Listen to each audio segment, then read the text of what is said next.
Good afternoon, all. On behalf of Amnesty International, I'd like to welcome you to this event in the Long Gallery on poverty, health and human rights.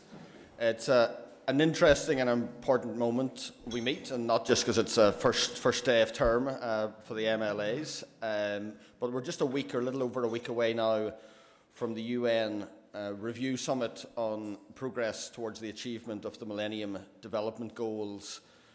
And we thought it was a timely moment to have a discussion among ourselves in Northern Ireland, politicians, campaigners, people who work in the field, about the progress that has been made, the progress still to be made, and what role it is that this institution and Northern Ireland more generally might play over the next 5 years towards their ultimate achievement. What would happen if the roof fell into a certain building when a group of people were present? Well, I would say that just about anybody who's anybody in international development in Northern Ireland is here today. So the roof fell in, there'd be some fascinating jobs in Belfast Telegraph on a Friday night. Obviously that won't happen, but certainly it's good to see so many people representing such a wide spectrum of this particular area present today. External Relations sits with the Office of the First and Deputy First Minister, and we're delighted to have two ministers from the office here to address us today. So can I ask you to welcome Robin Newton and Jerry Kelly.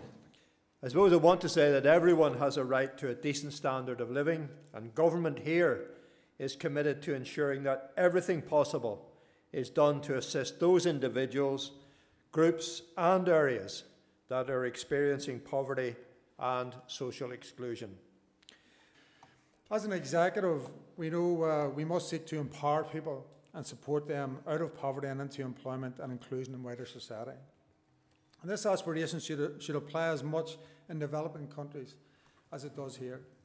Although there has been progress in reducing poverty, the 2010 Millennium Development Goals report highlights how much there is still to be done.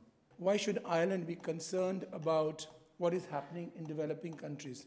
I think that's a very valid question, but my answer is very simple. If a neighbor of yours is living in dire poverty and dies of hunger, will you tolerate your own conscience from not being pricked? That's the first question. From a very formal and abstract notion, economists will tell you that if we see development in the developing world, in Africa and Asia, then it's in your interest, because if you form relationships today, then it will actually endure for a longer term for your own self-interest. And that I was in Kenya, I was in Nairobi yesterday. I went to the market to actually try to send this PowerPoint to Patrick. And there was a young girl who was following me, and she wanted money. And I had a few shillings. And I actually then sat with her for a minute. And I said, I'm giving you the money, but will you go to school? Now, why do we do this? Everybody, Jim Wells said, that people in Northern Ireland donated more money than in Kent. Why did they do it? Because emotions are very important to human beings. No human being is happy when other people are actually being either denied of human rights, or they cannot live properly. That's part of our human beings' nature, is the humanity and the dignity in us. That is what calls us again and again to help other people. Groups. I'll tell you a story. I did the case of challenging the anti-sodomy law in India in 2000, started in 2000, and 2009 we won a very, very major victory. A very well-known celebrity friend of mine, whose brother is gay, his brother told me, now I'm feeling very happy that I can go to India and I won't be prosecuted.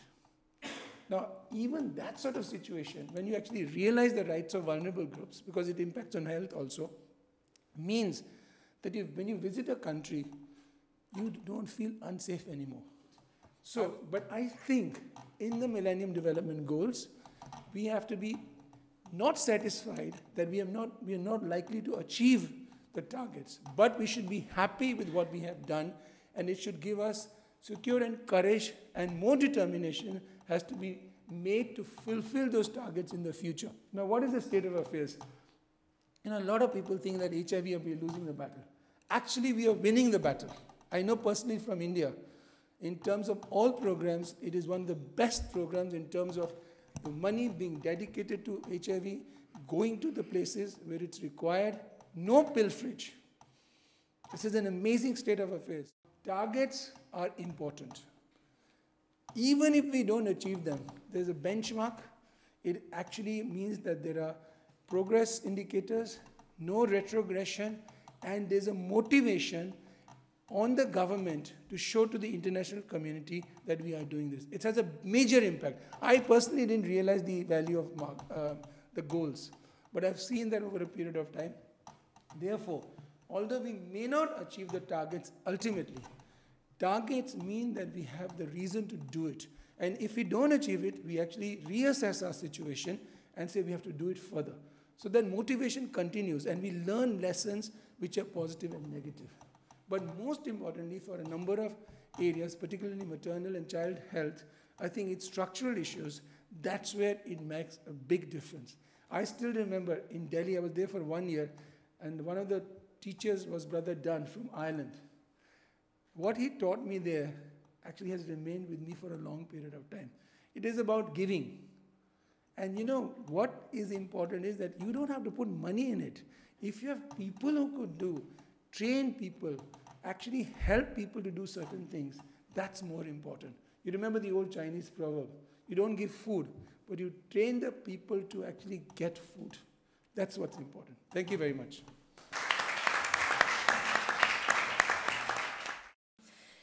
So what Shirley and I really would like to do for our short slot is try and talk a little, because we heard a lot about Millennium Goals and the bigger picture, but very often what's lost in all of this, isn't it, is those women. And they are women and they're not statistics.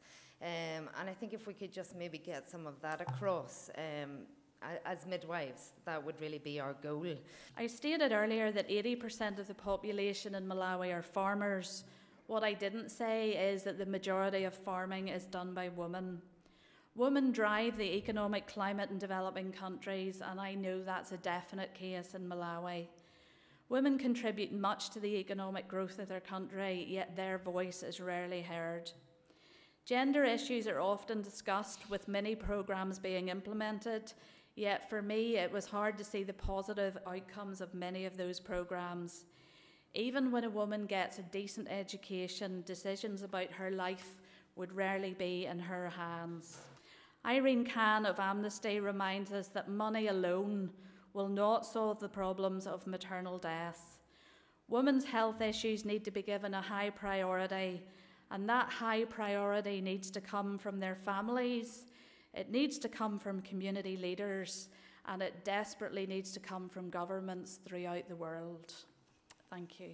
In total, CADA represents over 5,000 staff and volunteers and over 200,000 supporters throughout Northern Ireland. And collaboratively, we raise in the region of £23 million per year from the Northern Ireland population. And obviously we've heard about the generosity of the Northern Ireland population earlier today. Our shared goals are to eradicate global poverty through the delivery of the Millennium Development Goals, to engage in global education, to promote sustainable development, to engage in ethical and fair trade, to respond to humanitarian emergencies, and through building peaceful states and societies through conflict resolution. And again, just this direction, folks, that's lovely.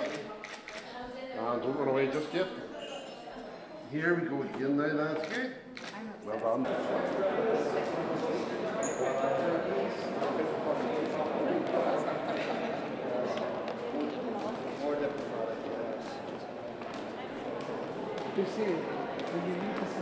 Lovely. And again there for you. Well done, thank you. Thank you.